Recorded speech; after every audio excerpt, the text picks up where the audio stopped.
pendiente de la clase pasada, ¿ya?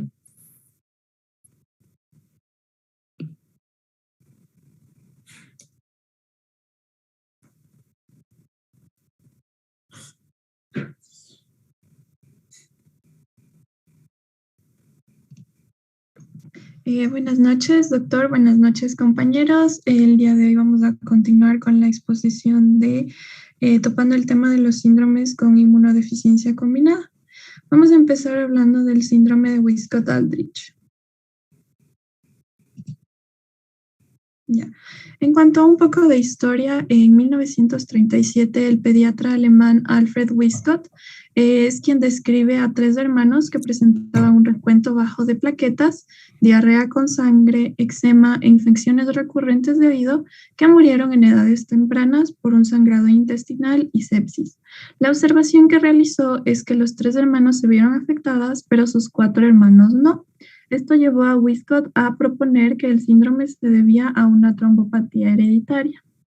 17 años después, en 1954, el doctor Aldrich demostró que este síndrome se heredaba como un rasgo recesivo ligado al cromosoma X. En cambio, en los años 50 y 60 se llegaron a identificar las características de la inmunodeficiencia y el síndrome de Wiskott-Aldrich se añadió a la lista de las enfermedades de inmunodeficiencias primarias. En 1994, Derry, Oaks y Frank descubren lo que es la proteína WAS, de la cual ya vamos a hablar. Entonces, el síndrome de Wiskott-Aldrich es una inmunodeficiencia primaria que afecta tanto a los linfocitos B como a los linfocitos T y también a las plaquetas. En su forma clásica, el síndrome de Wiskott-Aldrich tiene un patrón de síntomas característicos, los cuales incluyen una mayor tendencia a las hemorragias, causada por una reducción del número de plaquetas, infecciones recurrentes causadas por bacterias, virus y hongos, y también la presencia del eczema. En cuanto a su incidencia, esta enfermedad está aproximadamente presente en 1 a 4 personas por cada 1.000.000 de recién nacidos vivos. En cuanto a la etiología, el gen de la proteína del síndrome de Wiskott-Aldrich, esta alteración molecular se origina o está localizada en el brazo corto del cromosoma X. Este gen codifica una proteína que se expresa exclusivamente en el citoplasma de las células hematopoyéticas, como las células progenitoras hematopoyéticas de la médula ósea. Y este está localizado, como ya vimos, en el brazo corto del cromosoma X. Esta proteína juega un papel muy importante en la regulación del citoesqueleto de actina en las células hematopoyéticas, como podemos ver aquí. Una función defectuosa de la proteína WAS nos va a dar lugar a una deficiencia humoral y celular, lo que va a resultar en una mayor susceptibilidad a infecciones graves potencialmente mortales. Esta función inmunológica defectuosa incluye una linfopenia generalizada, una proliferación anormal de las células T y una poca respuesta a antígenos polisacáridos. Recordemos que la respuesta inmune efectiva nos va a depender de una correcta cooperación y función de todos los linajes de células del sistema inmune. Mientras que la inmunidad innata es muy importante en las primeras etapas de una infección, la adaptativa nos permite mantener la protección y la memoria a largo plazo. Tanto las células de la inmunidad innata como la de adaptativa también requieren una función adecuada en el citoesqueleto de actina. La captación de antígenos a través de endocitosis y pinocitosis por medio de los macrófagos y los neutrógenos, por ejemplo, requieren la retracción de la membrana plasmática, la cual está regulada por el citoesqueleto. La captación de los antígenos por medio de las células dendríticas en un ambiente inflamatorio depende de la maduración y la migración de estos a través de los linfáticos, donde son presentados a las células T. Y estos posteriormente, conjunto con los macrófagos, ejercen funciones como por ejemplo la muerte de patógenas por células T citotóxicas, y para todos estos procesos, nuevamente el citoesqueleto de actina es esencial. Entonces, la función alterada de la proteína WAS afecta a las células efectores tanto del sistema inmune innato como los fagocitos, monocitos y macrófagos, y también del sistema inmune adaptativo. En cuanto al cuadro clínico de este síndrome, puede variar de paciente a paciente, pero dentro de las manifestaciones clásicas, esta incluye un bajo recuento de plaquetas acompañado con tendencia a las hemorragias, la presencia de infecciones recurrentes, ya sea por bacterias, por virus o por hongos, y el eczema, que es la inflamación de la piel. Estas manifestaciones clínicas iniciales no se puede presentar poco después del nacimiento o puede desarrollarse durante el primer año de vida. Y tras la identificación del gen responsable de este trastorno, se pueden reconocer también formas leves de esta enfermedad que se pueden expresar con algunos de estos síntomas mencionados o pueden que no estén todos. Primero vamos a ver lo que es la tendencia hacia las hemorragias. La trombocitopenia y las plaquetas de pequeño tamaño son un sello característico de todos los pacientes que tienen síndrome de Wiskott-Aldrich en un 80%. Dado que este es el único trastorno que presenta unas plaquetas de pequeño tamaño, la presencia de estas es un elemento útil para el diagnóstico de esta enfermedad. El número de plaquetas puede variar de un paciente a otro dentro de una familia o también en pacientes individuales, con un número de plaquetas tan bajo como 5.000 hasta 50.000 por milímetro cúbico. La destrucción acelerada de las plaquetas puede ser causada por un defecto intrínseco en el citoesqueleto de las plaquetas y la falla de este citoesqueleto da como resultado una disminución del tamaño de las plaquetas, fallas en su funcionamiento y también fallas en su transporte. Esta malformación en las plaquetas da como resultado que el vaso se encargue de eliminarlas, por lo que presenta un conteo menor de plaquetas, o también podría estar mediado por una reacción de tipo autoinmune con presencia de anticuerpos antiplaquetarios. En cuanto a la clínica, tenemos que se puede presentar mediante hemorragias dentro de la piel provocadas por la trombocitopenia, es decir, puede causar estos puntos rojos y azulados del tamaño de la cabeza de un alfiler, llamados petequias, o también pueden ser mayores y tener el aspecto de un hematoma en el 78% de los casos. También se puede presentar como hematemesis y melenas en un 28%, sangrado en las encías y epistaxis en un 16%, hemoptisis en un 6% y hemorragia intracraneal en un 2%. Las hemorragias en el cerebro constituyen una complicación bastante peligrosa y por esto algunos médicos recomiendan que los niños con niveles muy bajos de plaquetas lleven un casco para protegerse de los golpes en la cabeza hasta que el tratamiento pueda aumentar el recuento de plaquetas. Recordemos que los sangrados pueden llegar a comprometer la vida, incluidos la hemorragia gastrointestinal y la intracraneal, que estas ocurren en un 30% de los pacientes con síndrome de Wiskott-Aldrich, y la muerte en un 21% de los casos de este síndrome va a ser causada por las hemorragias. En cuanto a las infecciones, debido a que tenemos una profunda deficiencia en las funciones de los linfocitos T y los linfocitos B, las infecciones van a ser muy comunes y estas se pueden deber a todo tipo de microorganismos. Estudios recientes nos sugieren que la función de las células B está afectada, lo que induce una mayor susceptibilidad especialmente a los virus, entre ellos el de Epstein-Barr. Estas infecciones pueden incluir infecciones en las vías respiratorias inferiores y superiores, que son las más frecuentes en un 78%, como la otitis media, la sinusitis y la neumonía, que son las más comunes. También pueden presentarse infecciones más graves, como por ejemplo la sepsis o la meningitis y las infecciones recurrentes por herpes simple. También se pueden presentar, aunque no mucho, las infecciones por hongos, donde ellas, la mayor parte, consisten en infecciones dadas por cándida y otros agentes suelen ser el poliomavirus y el molusco contagioso. En raras ocasiones, los pacientes pueden cursar con una neumonía por neumocitis girobengi en un 9% y también la piel puede sufrir de infecciones por varias bacterias como consecuencia del rascado intenso en las zonas que estén afectadas por eczema. En cuanto al eczema, se puede presentar desde la etapa del lactante y en la infancia y se desarrolla hasta en el 80% de los casos y es heterogénea tanto en severidad como en persistencia. En su forma más grave puede ser resistente al tratamiento, persistir hasta la edad adulta y facilitar infecciones oportunistas en la piel. En los bebés, el eczema puede aparecerse como una costra láctea, un eczema de pañal grave o también presentarse de forma generalizada afectando todo el cuerpo y también las extremidades. En los niños mayores, el eczema puede limitarse a los pliegues formados en la parte frontal del codo, alrededor de la muñeca y el cuello, detrás de las rodillas, o también puede afectar a la gran superficie total de la piel. Dado que el eczema puede causar mucho prurito, los niños afectados a menudo se rascan hasta sangrar, incluso cuando están dormidos. Y en casos de extremos, el eczema puede causar tanto enrojecimiento e inflamación en la piel que los niños van a irradiar calor al ambiente y tienen también dificultades para mantener la temperatura normal del cuerpo. También, en otra parte, algunos pacientes con eczema pueden tenerlo de forma muy leve o también no puede presentarse.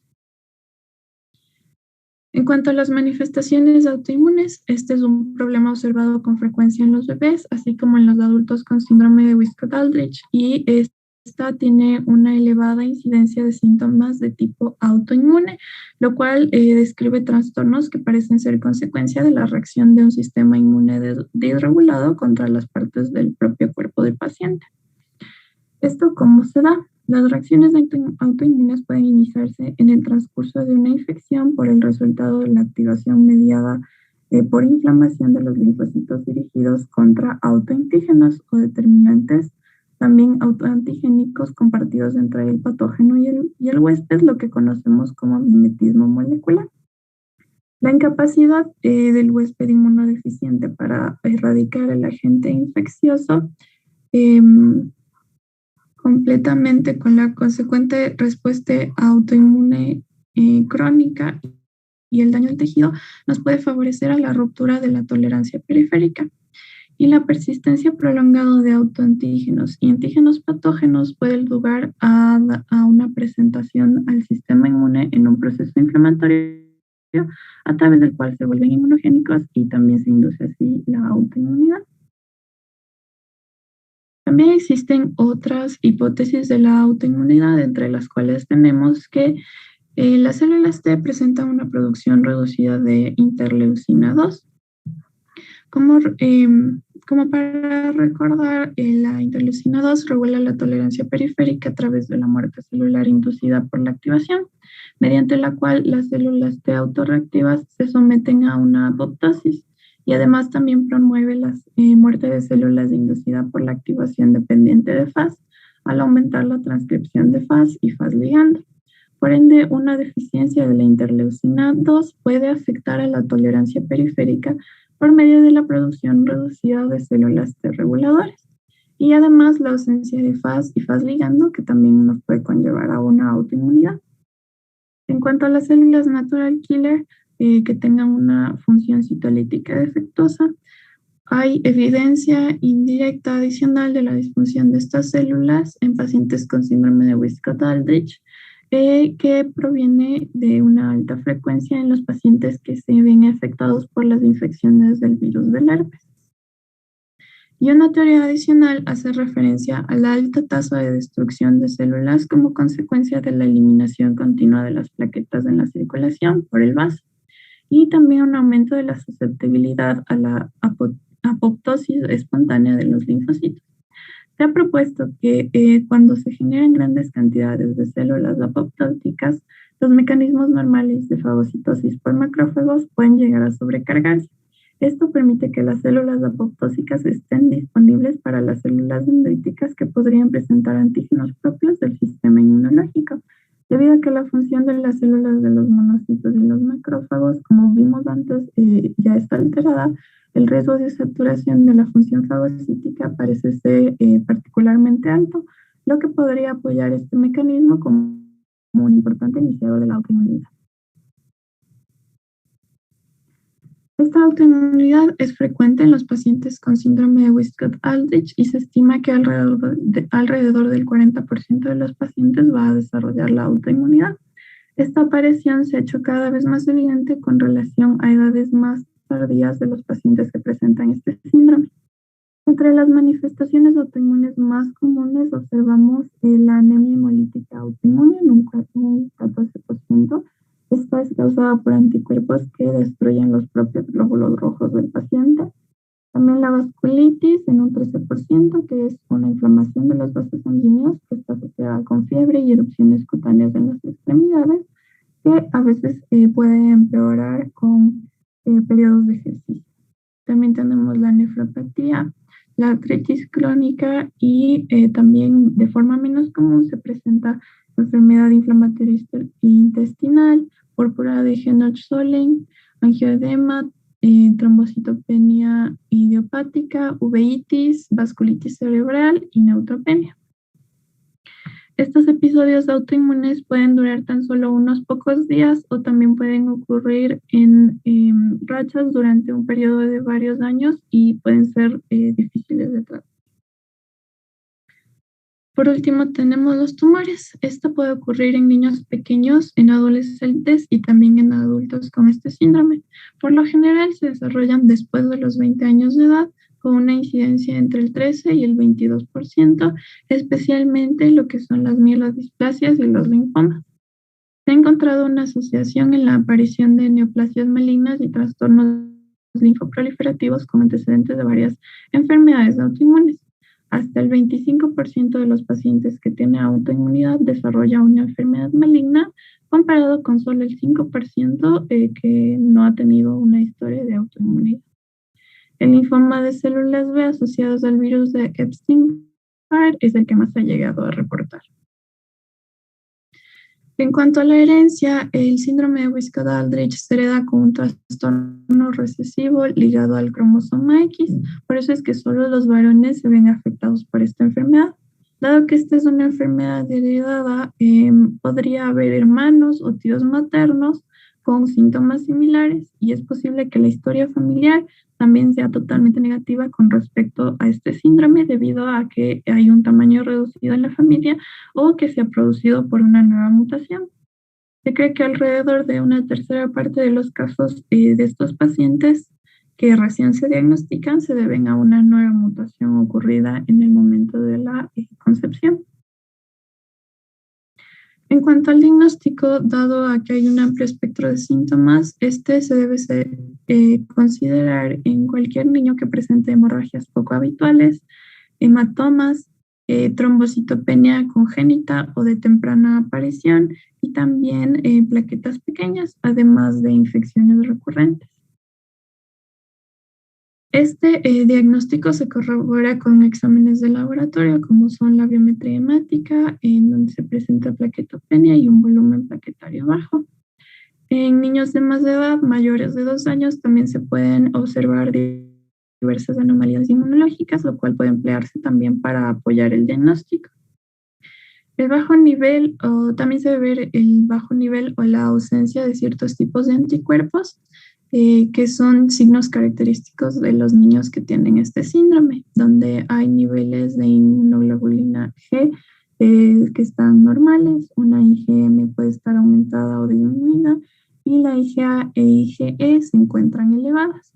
Con frecuencia también se presenta un bajo nivel de anticuerpos para antígenos del grupo sanguíneo, y estos no pueden producir anticuerpos contra ciertas vacunas que contienen polisacáridos o azúcares complejos, como las vacunas del Streptococcus pneumoniae. Por citometría de flujo, el número de linfocitos circulantes puede estar normal, discretamente disminuido o francamente disminuido a expensa de los linfocitos T. Y los linfocitos B pueden estar normales o moderadamente disminuidos. Y el diagnóstico se llega a confirmar si se demuestra una disminución o una ausencia de la proteína WAS en las células sanguíneas o también la presencia de la mutación en el gen. Y estas pruebas generalmente solo se realizan en laboratorios especializados y requieren de mucha práctica. En cuanto al tratamiento, la única cura permanente para este síndrome llegaría a ser el trasplante de médula ósea o trasplante de células madre extraídas del cordón umbilical. De modo que la búsqueda de un donante compatible de HLA debe iniciarse tan pronto como se establezca el diagnóstico de esta patología. En cuanto al trasplante de médula ósea alogénico, las células hematopoyéticas son las células madre formadores de sangre que se pueden encontrar principalmente dentro de la médula ósea, pero también en el torrente sanguíneo y en el cordón umbilical. Y un trasplante halogénico nos referimos a cuando se utilizan células madre hematopoyéticas de un donante que puede estar emparentado o no emparentado. Antes de realizar este trasplante se debe realizar un acondicionamiento del paciente o mielorización, dado que los pacientes con síndrome de Wiskott-Aldrich mantienen ciertas funciones residuales de los linfocitos, a pesar de que tengan una inmunodeficiencia. Por eso es que es necesario un tratamiento con altas dosis de quimioterapia y radioterapia, que sirve para hacer espacio en la médula ósea para las células madre trasplantadas y suprimir el sistema inmunitario del paciente para reducir la probabilidad de un rechazo. Si el niño afectado tiene hermanos sanos de los mismos padres, se deben tomar muestras de tejido a toda la familia para determinar si existe un hermano con un HLA idéntico que pueda ayudar y ser de donante en el trasplante de médula ósea. Y se sabe que los resultados del trasplante de médula ósea de hermanos con un HLA idéntico son excelentes, con un porcentaje de curación de entre el 80 y el 90%. Por lo tanto, este es el procedimiento preferido para tratar a este síndrome. De igual forma, el éxito en los trasplantes de donantes compatibles no emparentados suele tener buenos resultados si se realizan en niños menores de 5 o 6 años de edad y antes de que se presente alguna complicación grave, como por ejemplo una infección vírica o un cáncer.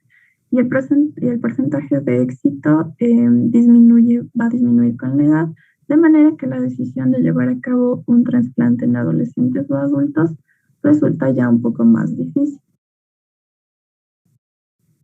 En cuanto al trasplante de células madre del cordón umbilical, total o parcialmente compatibles, esta ha sido utilizada con éxito para la reconstitución inmunológica y la corrección de anormalidades de las plaquetas en algunos pacientes con síndrome de Wiskott-Aldrich, y este debe considerarse si no se dispone de un hermano compatible o de un donante totalmente compatible y no emparentado.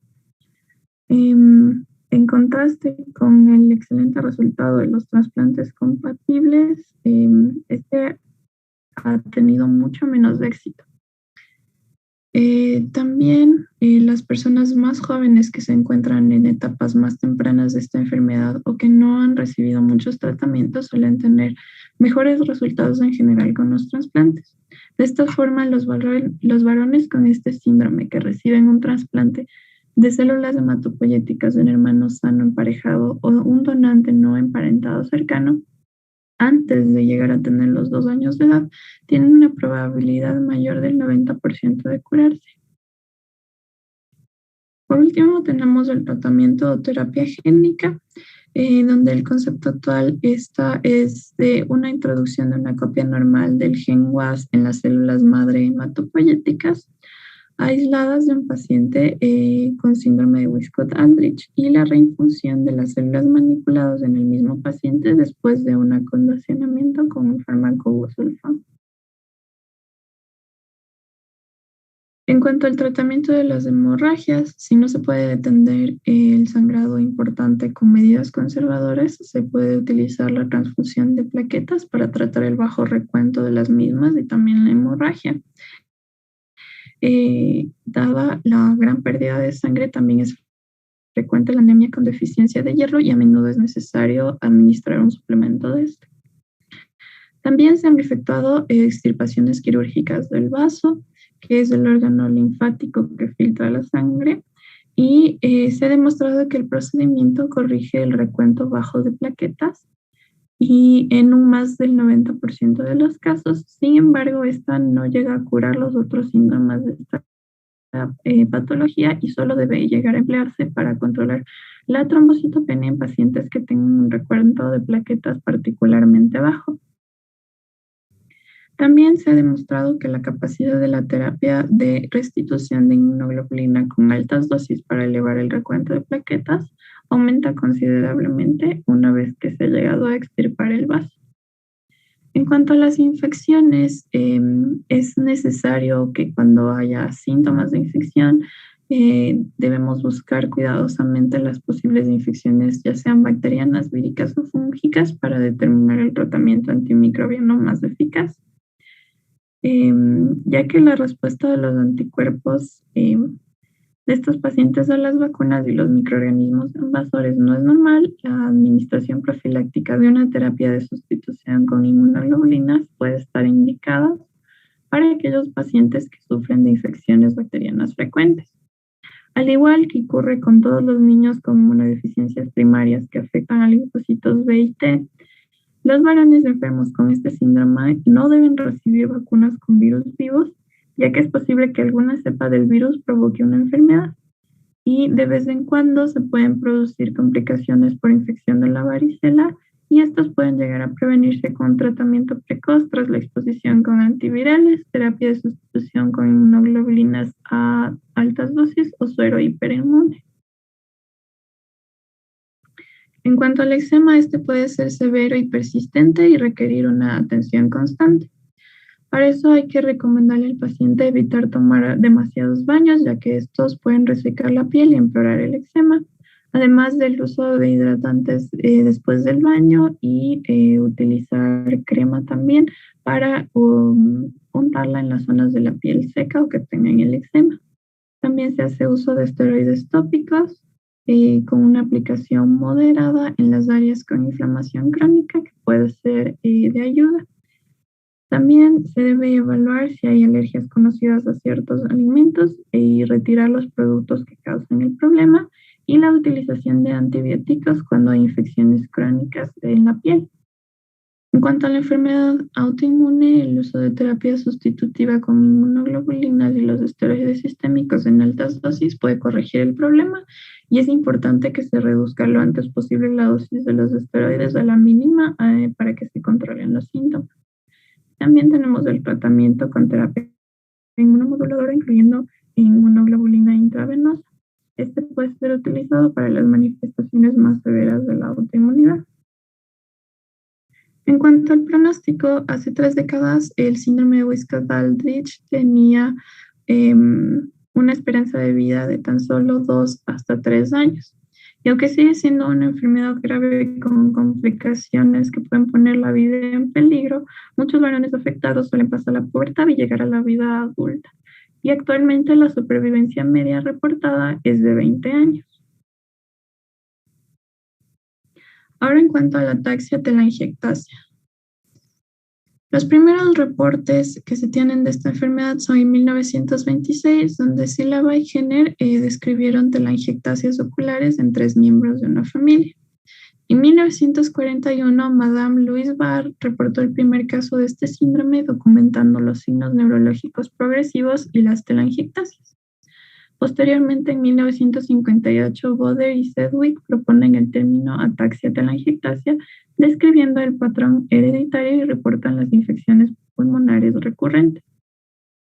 30 años después, se ubicó el locus de la ataxia telangiectasia en el brazo largo del cromosoma 11.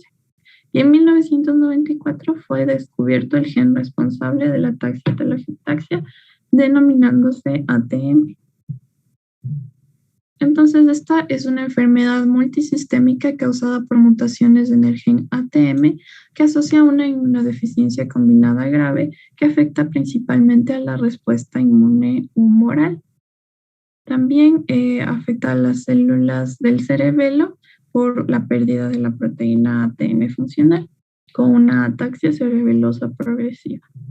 Esta se caracteriza por signos neurológicos, telangiectasias, la mayor susceptibilidad a las infecciones y un riesgo aumentado de cáncer. En cuanto a su epidemiología, esto ha sido reportado en todas las regiones del mundo, se presenta en cualquier grupo étnico y afecta por igual a hombres y a mujeres. Se estima una prevalencia media de 1 por cada 100.000 niños y la enfermedad se observa generalmente entre los 3 y 5 años de edad con datos de ataxia. En cuanto a la etiología, esta es heredada como un trastorno, un desorden autosómico recesivo y el gen se encuentra en el cromosoma 11. La proteína ATM, esta parece que actúa como un sensor de lesión del ADN. Cuando se produce el daño a la cadena de ADN, este reconoce la lesión y envía una señal que activa a la proteína P53, causando la detención del ciclo celular en la fase G1. En las células que no disponen de este gen ATM normal, no tiene lugar la detención del ciclo y la célula sigue proliferando con el ADN dañado. Los defectos en el gen de ATM entonces dan como resultado una proteína disfuncional en la cual no hay una reparación eficiente del ADN y por lo tanto las células se vuelven inestables y eventualmente mueren. En cuanto a la clínica, la gravedad de las afectaciones neurológicas, inmunitarias y pulmonares varían ampliamente de una persona a otra. Por lo general, el inicio de la enfermedad se produce alrededor de los 1 o 2 años de edad, con movimientos anómalos de la cabeza y problemas de equilibrio, seguido por un lenguaje confuso de Sartre y por movimientos anormales de los ojos. Las telangiectasias cutáneo-mucosas suelen aparecer entre los 3 y 6 años de edad o incluso durante la adolescencia. Y en torno a los 9 a 10 años puede aparecer una mala coordinación de los movimientos, temblor en las extremidades con un empeoramiento progresivo y la coriatetosis. La mayoría de los casos, la inteligencia es normal y aproximadamente en un 30% de los pacientes va a presentar dificultades en el aprendizaje o una discapacidad intelectual moderada. Esta deficiencia también causa repetidas infecciones de senos nasales y pulmones con la posibilidad de que estas últimas deriven en una bronquiectasia. Además, las aspiraciones alimentarias también llegan a contribuir en las infecciones pulmonares. Existe asimismo un aumento relativo de la frecuencia de cánceres en relación a lo que es la población general y también el retraso en el crecimiento. Esta es una tabla que resume las características clínicas más importantes de este síndrome, dentro de las cuales en el sistema nervioso central tenemos una degeneración cortical cerebelar, una ataxia cerebelar, reflejos teninosos profundos disminuidos o también ausentes, disartria y la coriatetosis. En cuanto al sistema inmune, tenemos lo que es la hipoplasia de timo, que es un hallazgo frecuente y se asocia con infecciones recurrentes del tracto respiratorio que producen bronquiectasia. Las alteraciones del sistema inmunológico son comunes y altamente variables y típicamente se demuestran en defectos estructurales y funcionales de las células T, además de deficiencias selectivas de inmunoglobulinas. En cuanto a las neoplasias, las más comunes son linfoma no Hodgkin, linfoma Hodgkin y las leucemias. También tenemos cambios en el sistema hormonal reproductivo con hipogonadismo y alteraciones en la espermatogénesis. Como nombré antes, la talla suele ser baja. En cuanto a los ojos, tenemos las telangiectasias conjuntivales que aparecen alrededor de los 5 años de edad y progresan lentamente. Tenemos un nistagmus al fijar la mirada y también estrabismo. En cuanto a las vías aéreas, infecciones recurrentes, neumonía y bronquitis y bronquiectasias. En cuanto a la piel, las telangiectasias cutáneas aparecen después de las oculares y afectan la región malar de forma inicial y posteriormente las orejas, el cuello, el dorso de las manos y pies y también las regiones antecubital y poplitea. No es raro encontrar en los pacientes manchas de café outline, manchas hipercrómicas o hipocrómicas, dermatosis atópica, seborreica y vitiligo, además de lesiones tipo esclerodermia y lesiones de aspecto senil. Dentro de otras manifestaciones de este síndrome tenemos la hipersensibilidad a la radiación ionizante, la diabetes y las crisis convulsivas. En cuanto a la herencia, la mayoría de las personas sin ataxia telangiectasia van a tener dos copias funcionales del gen ATM, una copia heredada de la madre y otra copia heredada del padre. Las células de las personas que tienen ataxia telangiectasia tienen dos copias mutadas del gen ATM, una heredada de la madre y otra del padre. Las personas con solo una copia mutada del gen ATM no van a tener ataxia telangiectasia ni presentar ni signos ni síntomas de la infección, a las cuales se les denomina portadoras. Los padres de un niño con ataxia telangiectasia van a tener un 25% de probabilidades, es decir, 1 de cada 4 hijos que pueden presentar la misma afección. Y tienen un 50% de probabilidades de tener un hijo que sea un portador de una sola copia de la mutación. En cuanto al diagnóstico, este va a recaer en la clínica, incluyendo la historia familiar y, cuando sea necesario, la neuroimagen. Cuando no se han manifestado las características cutáneas, este diagnóstico puede retrasarse o incluso confundirse con otras entidades neurológicas.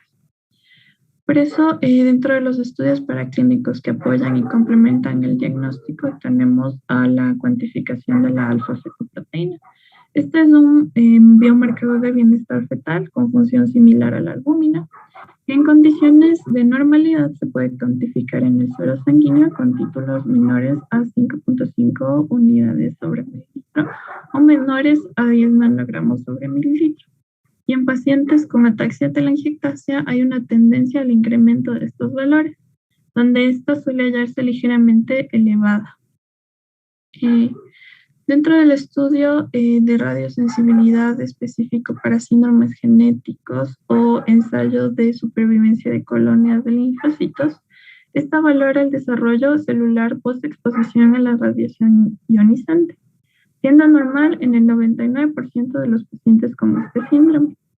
Y esta nos sirve para medir cuán bien puede reparar el ADN dañado una célula. Las células normales que contienen la proteína ATM funcional deberían poder repararse solas tras la exposición a la radiación. Y las células de las personas que están afectadas generalmente no sobreviven tras esta exposición porque no logran reparar también el ADN. Luego tenemos el cariotipo realizado en sangre periférica, el cual revela la inestabilidad cromosómica y en donde no es raro encontrar arreglos citogenéticos. Por último, tenemos el perfil inmunológico. Esta nos muestra habitualmente una deficiencia de IgA, IgE e IgG, principalmente la IgG2. Los estudios, en cambio, con rayos X y medios contrastados se deben evitar al máximo debido a que puede haber un riesgo de roturas cromosómicas y daño en el ADN. Y esto se los utiliza exclusivamente cuando no exista otra forma de proporcionar algún diagnóstico. En cuanto al diagnóstico prenatal, este se realiza con un análisis de células fetales para el gen de ATM, que se puede realizar por amniocentesis a las 16 a 18 semanas de gestación o por análisis de las vellosidades corénicas de la 10ª a la 12ª semana de gestación. Y este solo se recomienda cuando hay antecedentes de ataxia telangiectasia en la familia o un hijo previo que tenga el padecimiento. En cuanto al tratamiento, no existe un tratamiento curativo para estos individuos afectados con ataxia telangiectasia y los intentos por llevar a los pacientes a una mejoría real y duradera no han tenido muy buenos resultados. El tratamiento sintomático se basa en una terapia física, logopedia y el tratamiento de las infecciones. Los pacientes deben ser animados a realizar todas las actividades que se les sea posible y deben ser apoyados en la escuela de manera regular para que puedan mantener un estilo de vida normal. Por eso la terapia física y ocupacional debe ser incluida en el tratamiento para así retardar la aparición de la rigidez muscular y mantener la movilidad. Estrictamente hablando, esta terapia no modifica su progresión, pero sí contribuye a compensar y a combatir sus efectos. Así, las sesiones regulares de fisioterapia también permiten adquirir un cierto control de la postura y los cambios de posición. Los beta bloqueantes pueden reducir los temblores y ayudar a mejorar la motricidad fina, y con frecuencia estos niños entre los 10 y 11 años de edad pueden necesitar el uso de sillas de ruedas.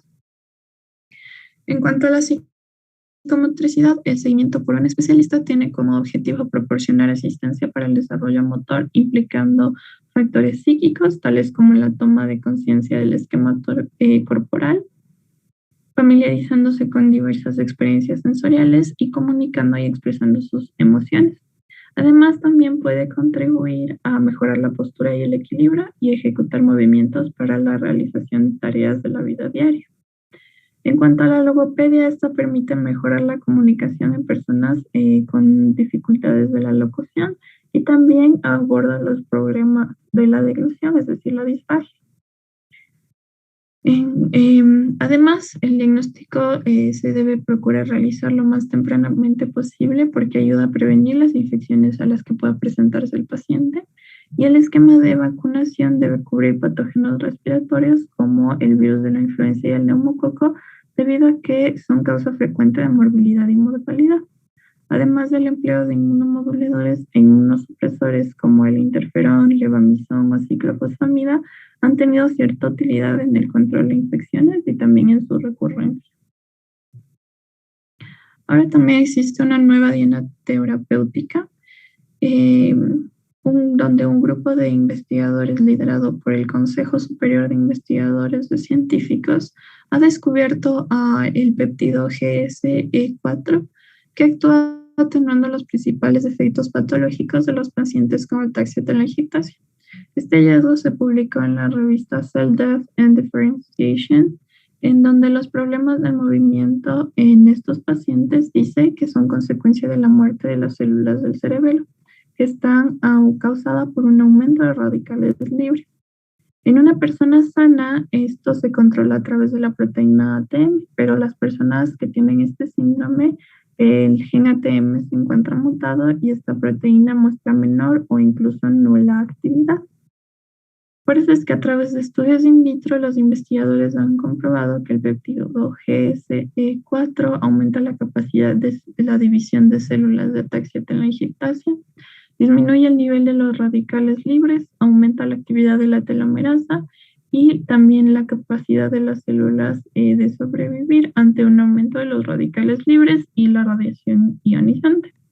Como consecuencia de la disminución del daño oxidativo en el ADN, se puede esperar una disminución de la patología tumoral presente en estos pacientes que lleguen a tener este tratamiento. Además, también cabe recalcar que este tratamiento ya ha sido aprobado por la Agencia Europea del Medicamento como un medicamento huérfano para tratar la disqueratosis congénita. En cuanto al pronóstico, desafortunadamente el pronóstico de estos pacientes continúa siendo sombrío, donde las principales causas de muerte son infecciones de las vías aéreas y las enfermedades neoplásicas. En la actualidad, el riesgo que se presente cáncer en estos pacientes ha sido estimado entre el 10 y el 38%. La muerte se presenta principalmente por complicación de una infección broncopulmonar, donde el rango promedio de muerte es de entre los 20 y 25 años. La mayoría de los pacientes vive hasta la década de los 20 años, aunque algunos también llegan hasta los 40 o 50 años. Los heterocigotos de ataxia telangiectasia también presentan un riesgo de muerte elevado ante la probabilidad de desarrollar cáncer, y el pronóstico grave refleja la incidencia de las infecciones respiratorias, el síndrome neurodegenerativo y el envejecimiento cutáneo mucoso acelerado y el mayor riesgo de padecer cáncer. Ya, para finalizar tenemos el síndrome de George. Ya. Esta es una anomalía cromosómica poco frecuente que causa un cuadro clínico con malformaciones congénitas, caracterizadas típicamente por defectos cardíacos, anomalías palatinas, dismorfia facial, retraso psicomotor e inmunodeficiencia. Aproximadamente ocurre entre 4.000 nacidos vivos y el 99% de los casos corresponde a una lesión del cromosoma 22, específicamente en la banda 11 del brazo corto del cromosoma 22. La mayoría de las lesiones incluyen el gen TBX1, que está implicado en el desarrollo de la estructura cardíaca, paratiroidea, tímica y facial, y por eso vamos a ver que se dan las siguientes malformaciones que ya vamos a observar. La lesión surge de nuevo en aproximadamente el 90% de los casos. Pásale. Ya.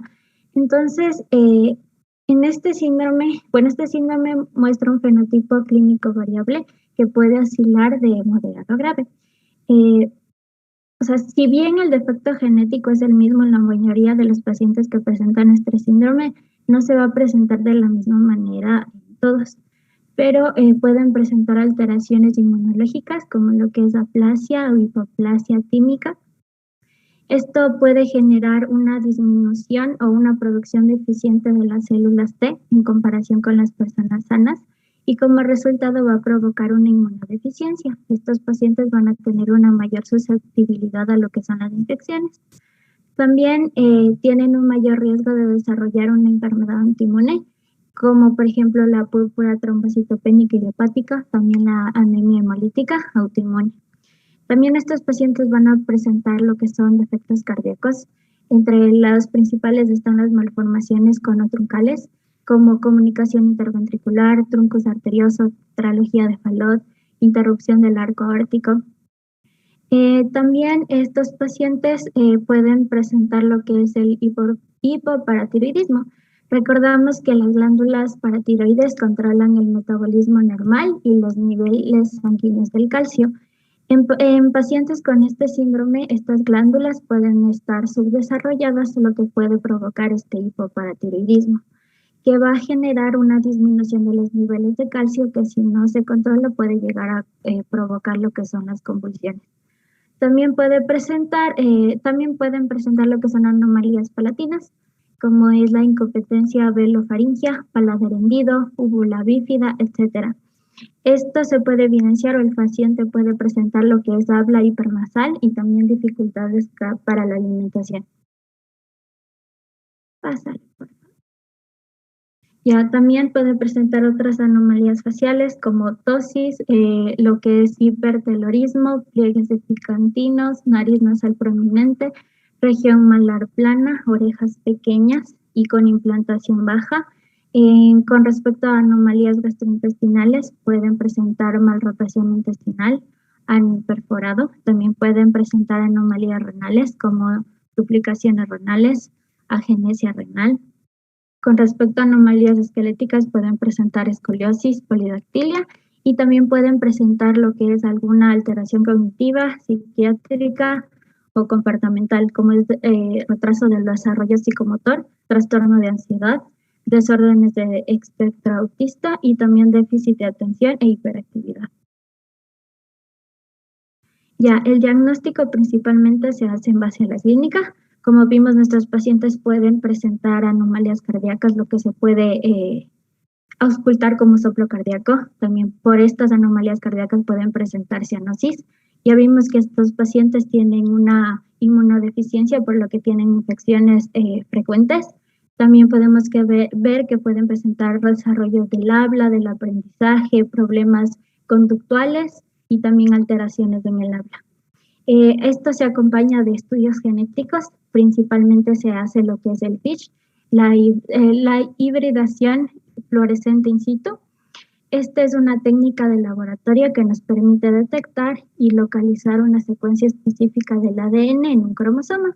Esta técnica se basa en exponer los cromosomas en una pequeña secuencia de ADN llamada sonda, que tiene una molécula fluorescente pegada a ella. La secuencia de la sonda se une a su secuencia correspondiente en el cromosoma, que en este caso va a ser el cromosoma 22. Pásale, por favor. Hay que decir que el tratamiento va a ser multidisciplinario y va a depender de las alteraciones que presenta nuestro paciente. Por lo general, para las anomalías cardíacas se hace tratamiento quirúrgico. La disfunción del timo, el tratamiento va a depender.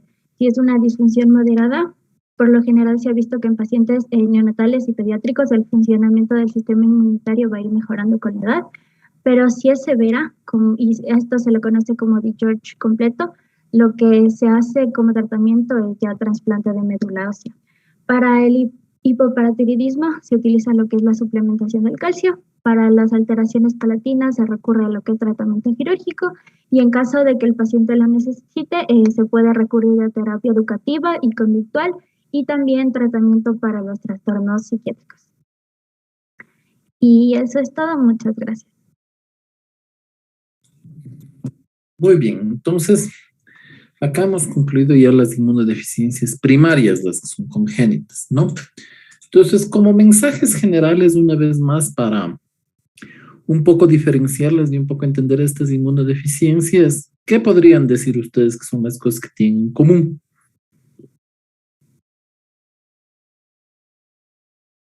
¿Alguien se anima a decir algún comentario?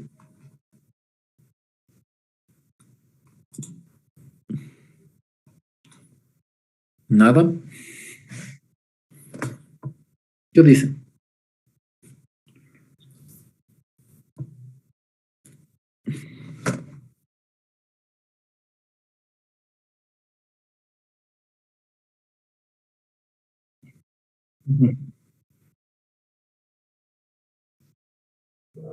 Ya, perfecto. Entonces, todas debilitan el sistema inmunitario de alguna forma u otra, ¿ya?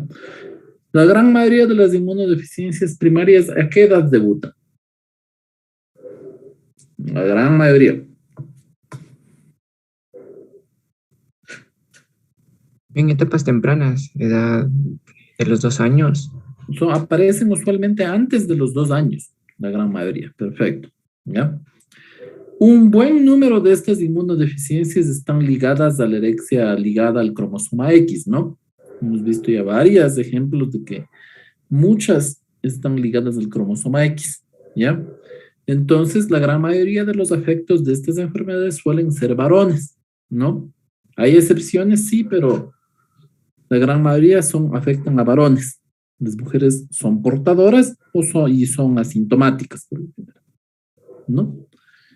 Otras cosas es que tienen rasgos fenotípicos muy, muy específicos algunas. Por ejemplo, el Winston-Aldrich. El Winston-Aldrich, no se olviden ustedes que tiene una tríada característica, que es la tríada de eczema, trombocitopenia y inmunosupresión, ¿ya? Entonces, con esa tríada, ustedes, si es que ven un implantante que tiene eso, ya saben hacer el diagnóstico. El diagnóstico es fácil de ese, ¿ya? En cambio, otras enfermedades son un poquito más intrincadas, por ejemplo, la inmunodeficiencia como un variable que no tiene, por lo general, rasgos fenotípicos muy, muy, muy marcados, ¿no?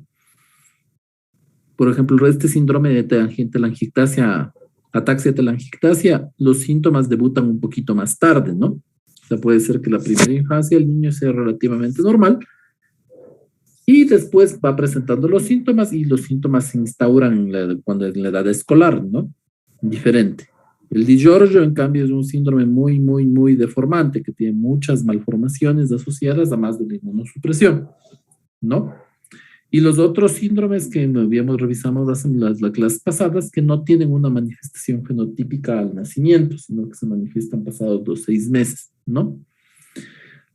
Algunos de estos síndromes, como el de la deficiencia, como la gamma-globulinemia de Bruton, la enfermedad de Bruton, pueden permitir una vida normal solo con suplementación.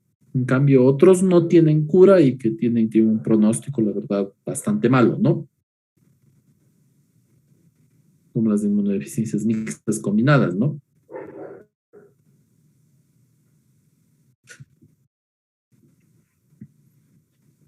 Entonces, diferentes espectros de enfermedad de estas enfermedades.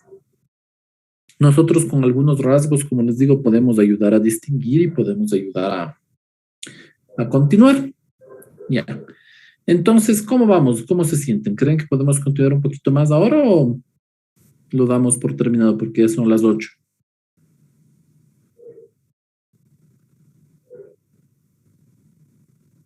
Yujú.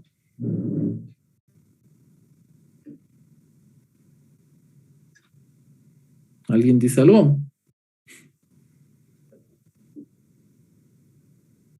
Y así eso les preguntaba, o sea, porque les decía, porque ya se hace muy tarde, mañana podríamos continuar. Entonces, mañana vamos a trabajar un poquito con la cuestión de HIV, que estoy con un problema en la computadora, entonces estoy buscando si encuentro esa presentación. Si es que no encuentro, trabajaríamos con la presentación de hipersensibilidades y el próximo jueves haríamos una evaluación de lo que hemos visto hasta este momento, ¿ya? En 1 hora. ¿Qué les parece así? ¿Ya? ¿Estamos bien? Ya. Entonces, cualquier novedad nos estamos comunicando, me avisan cualquier cosa, ¿no?